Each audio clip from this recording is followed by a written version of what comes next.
Assalamualaikum warahmatullahi wabarakatuh. Selamat datang di channel saya yang selalu menginspirasi panjenengan semuanya. Kali ini saya berada di National Pingtung University atau bisa disingkat dengan NPTU, salah satu kampus yang nasional, tempatnya paling selatan di bumi Formosa dan Taiwan. Bagaimanakah kisah saya sampai bisa kuliah S3 di sini? Dan simak terus videonya, tips dan trik cara cepat dapatkan beasiswa di luar negeri.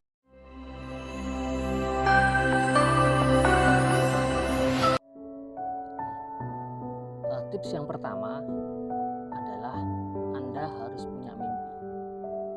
Anda harus punya capaian yang harus Anda capai, yaitu sekolah di luar negeri. Jadi sebelum Anda benar-benar terjun, milikilah cita-cita itu agar menguatkan pikiran Anda, menguatkan semangat Anda untuk selalu mencari beasiswa di luar negeri. Yang kedua adalah cari informasi sebanyak mungkin terkait dengan beasiswa di Taiwan. Banyak IG atau IG Instagram yang menampilkan berbagai cara mendapatkan beasiswa di Taiwan. Yang ketiga adalah beasiswa di Taiwan itu cukup bervariasi. Ada yang beasiswa dari Minister of Education atau MOE. Yang kedua beasiswa dari kampus itu sendiri. Jadi seluruh SPP, dormitory, dan uang makan itu diberi dari pihak kampus. Yang ketiga atau dari institusi swasta yang ada di Taiwan yang memberikan dana kepada mahasiswa. Yang pertama MOE itu biasa dibuka di bulan Februari sampai bulan Maret. Jadi teman-teman harus menyiapkan jauh-jauh hari sebelum tanggal dibukanya beasiswa MOE. Nilainya cukup fantastis ya, 25.000 sebulan atau sekitar 12,5 juta. 12,5 juta selama Anda kuliah S2 2 tahun, S3 tentunya 3 atau 4 tahun. Nah, untuk uang 12,5 juta ini dalam rupiah ya, Anda harus pintar-pintar memanage sendiri untuk SPP, untuk dormitory, untuk makan. Dan yang untuk kampus bervariasi. Beasiswa dari kampus itu, katakan kalau Anda tinggal di Taipei, tentu uang makan cukup banyak. Ada yang 20.000, ada yang 15.000 NT gitu kan, 7,5 juta. Kalau di pedalaman, di pelosok seperti saya di Pingtung, di Kusung, itu 10.000 atau 5 juta. Itu sudah cukup banyak. Tips berikutnya, Anda harus pandai-pandai mencari kampus mana yang sesuai dengan jurusan Anda. Jangan kuliah yang tidak sesuai dengan basic keilmuan Anda. Contohnya Anda manajemen, kemudian S3-nya ambil tentang sains. Atau Anda S2-nya education, pendidikan, S3-nya ambil engineer, ya nggak nyambung. Atau nanti kewalahan di sini. Jadi pilihlah sesuai dengan jurusan Anda. Amati berbagai website yang ada di kampus itu yang ditawarkan, kira-kira manakah yang berbahasa Inggris. Jangan sampai Anda salah masuk kelas ikut dalam bahasa Mandarin. Nah, tentu sangat kesulitan bagi Anda. Di kelas diem aja, nggak tahu mananya. Tips berikutnya adalah: 1. Siapkan paspor. 2. TOEFL ya.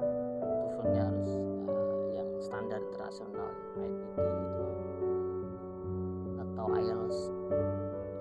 Kemudian rekomendasi dosen 2 dari profesor. Berikutnya adalah study plan. Jadi rencana Anda belajar di situ mau apa sih selama 2 tahun atau selama 3 tahun. Jadi Anda membuat semacam catatan rencana Anda selama di sini ingin belajar apa itu dituliskan dalam berbahasa Inggris. Nah, setelah itu Anda mendapatkan LOE. Nah, dari sini LOE Anda terima, itulah kunci Anda diterima di kampus tersebut. Kalau Anda ingin daftar MOE ya, daftarkan LOE itu sebagai syarat untuk mendaftar di MOE. Kalau hanya beasiswa kampus ya itu sudah selesai. Nanti akan mendapatkan semacam surat dari kampus bahwa Anda mendapatkan beasiswa A, B, C, D. Dijelaskan. Tips berikutnya adalah harus pandai-pandai menghitung pendapatan dari beasiswa dan pengeluaran Anda, karena tiap kota di Taiwan berbeda. Harga nasi di Pingtung dengan Taipei tentu berbeda. Di Pingtung Anda bisa mendapatkan 40-50 NT atau 25.000 rupiah. Di Taipei mungkin 100 lebih, 100 NT atau 50.000 lebih.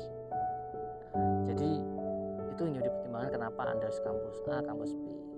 Bagaimana dengan kualitas kampus? Itu pilihan Anda ya. Memang kampus yang bagus tentu pengajarnya luar biasa, tapi ya belum tentu Anda di kampus terbaik pun Anda mampu mengikuti ritmenya. Jadi dimanapun Anda berada, Anda mampu mengasah skill Anda, kemampuan Anda bersama pembimbing profesor yang luar biasa. Itu akan menjadi pengalaman yang tersendiri bagi Anda semua. Tips yang terakhir adalah pahami dan ketahui tanggal-tanggal atau jadwalnya kapan, beasiswanya kapan, kemudian jadwal pendaftarannya kapan, kemudian jadwal tutupnya kapan. Karena kalau jadwalnya nggak tahu, ya bisa meleset ini. Saya tuh kuliah bisa menyiapkan selama 1 tahun lebih sebelum pemberangkatan. Jadi jenengan harus menyiapkan jauh-jauh hari semuanya, berkasnya, mulai dari nanti ada LOE, kemudian mendaftar ke visa ke Teto di Surabaya ataupun Jakarta, kemudian nanti cek kesehatan juga, urus paspor belum juga kan juga banyak. Jadi harus disiapkan satu persatu. Selamat dan sukses untuk panjenengan semuanya yang sedang berusaha untuk mengejar impian melanjutkan sekolah ke jenjang yang lebih tinggi. Terima kasih, salam sehat dan sukses selalu. Assalamualaikum warahmatullahi wabarakatuh.